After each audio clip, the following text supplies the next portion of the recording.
Welcome to my ocean-only hardcore world. So far in this world, I've survived up to 600 days, which means we're starting to get pretty close to hitting 1,000. In this video, we're going to make it one step closer by surviving another 100 days, all the way up to 700. In this video, I worked on a lot of big projects, and it was honestly just so much work. So if you guys do enjoy this video, please hit that like button for the YouTube algorithm. Hit subscribe if you guys have not already. And also, we recently passed 1 million subscribers, so go check out the 1 mil sub club merch. It's going to be available for a limited amount of time. Link down below, and let's get on to 700 days.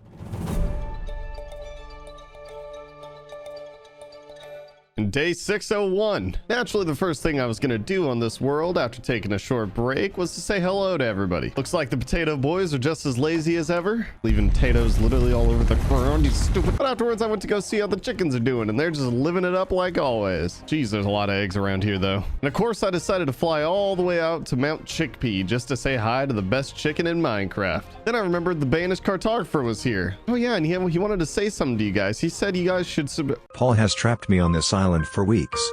I am out of food. I haven't seen a single person other than those chickens. The only way to get me off this island is to buy his new plushie for only $25.99. Oh, okay, never mind. Day 602 to 603. I made my way over to the stronghold because it's time to hop into the end. One thing I've learned in the last 100 days is that I need more shulker boxes. But unfortunately, in this world, shulkers are just not that common because it takes forever just to find an end city out here in the outer ends. But eventually, after a ton of flying, I managed to find an end city. Well, it was a tiny one, but not far from that one was a nice big one. So I began running through this thing, busting down shulker after shulker, and finally, after the shulker extinction, it was time to go home, which finding another portal just to leave took just as long as finding the end city, so it just took forever, and I hate the stupid end. Day 604 to 609. I started off by dyeing my new shulker boxes with pretty much the only colors I could get in this entire world. Afterwards, I decided to start constructing a new storage room, because my current storage room is just way too tiny, and I also want to be able to have enough room so that I can have an auto sorter for it. But like always, the project's got to start with building a big circle platform. After that, I began the building process. You already know I'm going to go with that blackstone theme, but I didn't really have a specific vision for this build, so I mean, you guys know that doesn't usually turn out too well. But I am honestly liking the way this is turning out so far. The only downside is I actually ran out of blackstone not too long into the build, and so if I was going to go get some more blackstone, that means that I was going to need to heal up my pickaxe because this thing's looking a little fragile. So I made my way up to the XP farm in the top of the Nether. I pretty much just AFK'd and gathered XP for most of the day, just healing up all of my tools. And on day 611 to 612, we're back. Wait, why are we back at home? Oh wait, no, I need blackstone, so we're going back into the Nether. I pretty much just spent the entire time just mining blackstone and basalt. I'm trying to get loaded up on this stuff so I don't even have to think about getting it again, which honestly it kind of did pay off though, because now I got over a shulker box full of blackstone and basalt, so that'll leave us some room to be able to do some builds in the future. And day 613 to 625, I began building out the rest of this storage room. This thing kind of just turned into a big beast. The hardest part about this entire thing was definitely the roof though. Oh my gosh, dude, that roof was difficult. I did the exact same roof that was on the Shake Shack. Honestly, this kind of just looks like Shake Shack 2.0. This thing just looks epic. And like I said, honestly, I kind of vibe with this build. It's definitely turning out to be one of my favorite buildings. In day 626, I felt like I needed a break from all this building I've been doing, so I just spent the entire day just cleaning out all my farmers, starting with the iron farm, and man, this thing's getting full. But that's kind of a good thing because I'm going to be needing a whole lot of iron soon. Afterwards, I cleaned out all the gunpowder from the OP mob farm, and well, I'm definitely going to need to expand this thing soon. And after that, I cleaned out the sugarcane farm and the bamboo farm and decided that, why not? Might as well do some stonks. It's been a while. And that's when I realized that I abandoned my zombie villager on day 1, so I gave him a cure and went on about my stonks. Anyways, on day 627, I decided it was finally time I moved all my armor stands to, well, over to the armory because, you know, I mean, it's an armory. So then I decided to chop down that giant ugly tree that keeps blocking the beautiful view of the ocean. But that's also when I remembered that I have a tiny bee enclosure, and I realized I should probably build a proper bee farm one day. So drop a like for the bees. And while And while on my way over to the new storage room, I decided it's about time I probably should chop down this sugarcane farm. Don't worry, I'll build a bigger, better one later. I'm just tired of hitting my head on this thing every single time I come over here. And on day 628 to 641, I spent the entire time just finishing the inside of the storage room. I've never built an auto sorter before. However, I knew that they were amazing, so I wanted to make one. But what I didn't know is that I was going to be making so many mistakes while building this thing. It just took so long to get it set up right, even with tutorials. And when I finally finished up with one side, it was time to test it out. I created a special key to filter out all the items and gave it a test. It looks like everything's working fine. Now I have to do that all over again.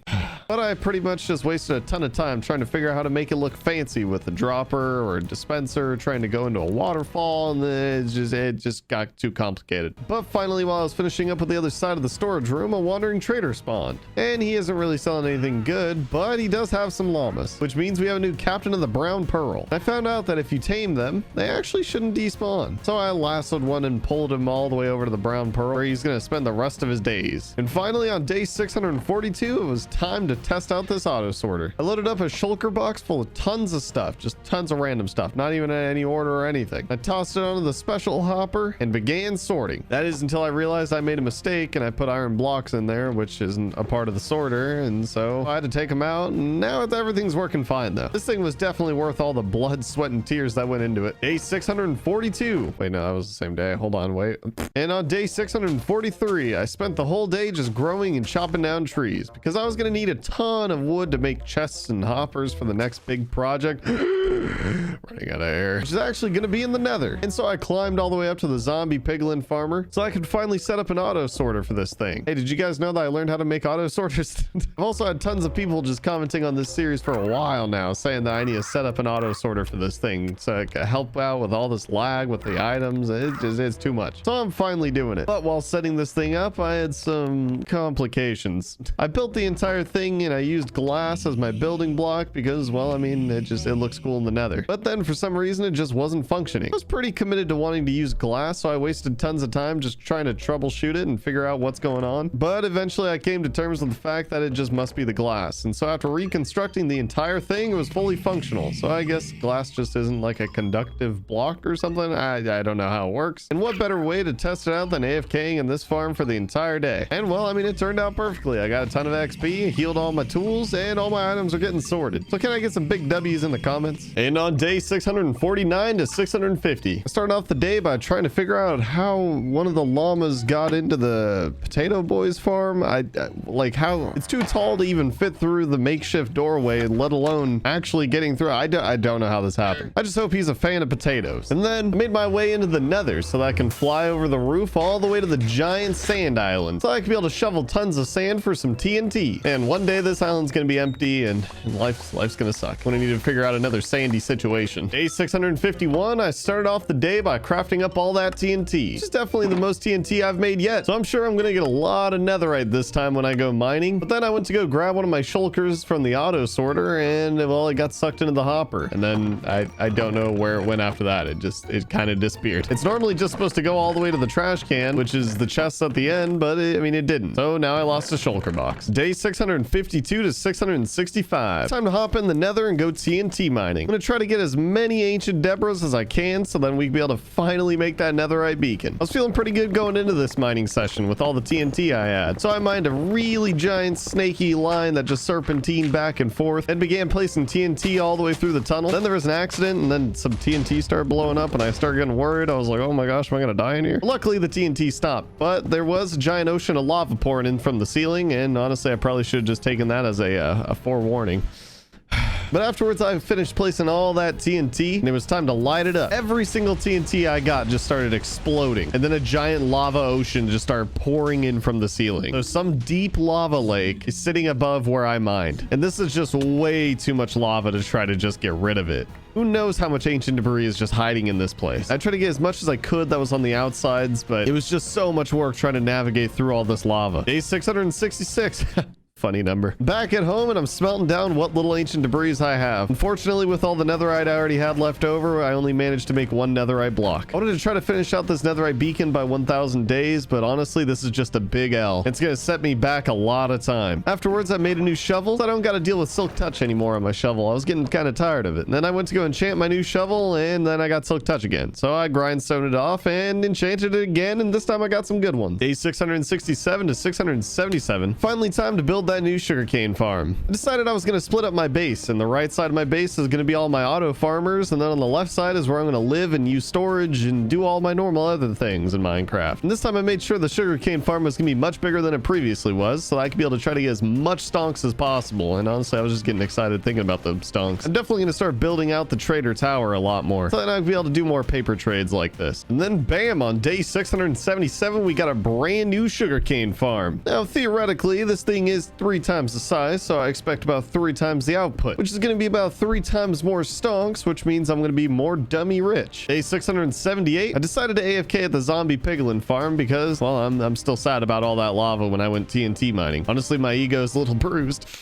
And to make it even worse, I found out my auto sorter for this farm somehow broke again. So things aren't even sorting correctly and my life is just in shambles. But I was also here because I was also trying to decide what my next big project was going to be. That's when I remembered that I actually wanted to work on my wither skull farm. But to do that, I was going to need a lot of wither roses, which I remembered my boy SB737 made an awesome wither rose farmer in his 800 days of hardcore Minecraft. I'll also have a link down below for the tutorial for that farm. But to get those wither roses, I was actually going to need to spawn a wither. And for that, I was going to need heads, and I kind of just ran up and down the lane trying to get heads, and luckily I did have some good drops. As on day 679, I spent the entire day just preparing for the farm because it was actually a really big project that requires a lot of specific pieces, and I didn't want to forget anything, which didn't stop me because I definitely did forget a lot of things, and I had to fly all the way back and forth just to be able to get them. But either way, and on day 680 to 698, I began this long and difficult journey of building out this wither rose farmer. But to be able to build it, I was going to need to go all the way out to the outer end, so I could be able to find a return end portal, or whatever those things are called, that take you back to the normal end and then you go home, which took so long. But eventually I managed to find one not too far from my normal portal. But after finding one, I began construction. I had to get rid of the portal by using a mushroom because apparently mushrooms are super OP and they actually just break every block except for bedrock. After that, I had to set up a little homemade cage so that then I could be able to toss in a chicken.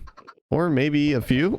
After that, I set up a hopper and chest system to collect all the wither roses. Then I had to tower all the way up and build a giant platform for the endermen to spawn on. And what's an enderman farm without using an endermite? The worst part about trying to do these farms. So after pearling my face into the wall 300 times, I managed to get a little endermite spawned. I named him Small. And now that that's taken care of, I decided to build a glass platform up in the sky so that I could be able to AFK for this farm. And then began the final stages of construction. All I had to do to finish up this farm was pretty much spawn a wither, which was kind of terrifying, but it ended up working out. And so now the wither targets chickpeas babies, while the endermen basically just fall onto the wither and get clapped. And then it gives me all the wither roses I need. And the last thing I'm going to do to kind of fine tune this farm is to actually just dump tons of water everywhere. I mean, it's super tedious, but it's very effective. I'm trying to prevent endermen from spawning anywhere but the giant platform where I need them to spawn. And it worked out in the end. And on day 699, after placing all that water, it was finally time to AFK for a day and see how well this thing works. And after AFKing for almost an entire day, actually, this thing produced some good chunk of wither roses. I mean, I'm definitely going to be coming here often. I also got a lot of pearls, so I'm definitely going to have to make like a sorter for this as well, because, you know, I'm on a sorter spree for some reason. And finally, on day 700, with all those wither roses, I can finally upgrade the wither farm. Well, I'm going to need a lot more roses, but I mean, this will do for now. The only downside to this upgrade is the fact that I got to mine up tons of nether brick, because you can't place a wither rose on a nether brick, but wither skellies are able to spawn on wither roses. So I have to mine up all the nether brick and replace it with nether rack, so that then I'm able to place all the roses down. And since, like I said, withers are the only ones that can spawn on roses, it's gonna make it so that this entire farm is only gonna be spawning withers now. But unfortunately, I ran out of roses, but more importantly, ran out of time. I really worked all the way down to the last minute on this video, but I did have a lot of fun filming this, and I hope you guys enjoyed this video. Make sure to drop a like on this video if you guys did enjoy it. Don't forget to subscribe if you guys have not already, and I'll see you guys in the next video.